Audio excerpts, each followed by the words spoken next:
Dia ambil deposit, dia nak datang hantar dia. Tapi ni saya tak ambil, tapi tak datang-datang. So saya malas nak tunggu yang tak datang ni. Okey, Assalamualaikum dan salam sejahtera. Okey, kat depan saya ni ada X-Max 250 yang jenis V1 punya.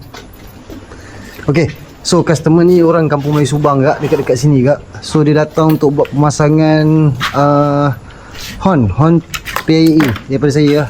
Okey, Horn PR okey, kita panggil lah.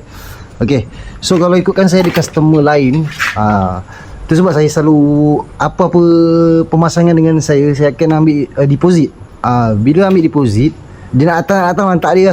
Tapi ni saya tak ambil, tapi tak datang-datang. So saya malas nak tunggu yang tak datang ni. Saya dah tunggu setengah jam. Dia janji 8.30. Sekarang dah pukul 9, tak datang-datang lagi. Biar dia lah. So saya tengok WhatsApp pun tak ada. Jadi itu sebab saya ambil deposit. Sebab apa, dia dah ganggu saya punya turn. Macam orang ni datang untuk tengok, lepas tu tiba-tiba dia berminat untuk pasang barang dengan saya. So kalau saya tolak ni, rugi kat saya kak.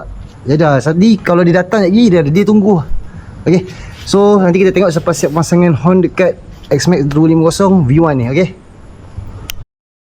Okay, so alhamdulillah kita dah pun siap pasang horn dekat X-Max 250 V1 ni. Okay, so memang pemasangan dengan saya tak ada potong wire, tak ada curi current.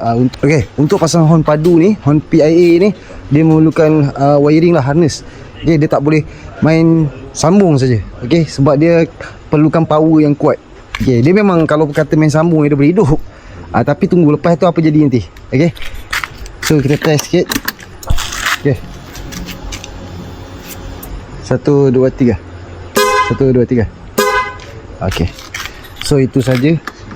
Okey, jadi kepada anda sana yang berminat nak pasang apa-apa aksesori, boleh terus kontak saya dekat nombor yang tertera. Okey, ciao.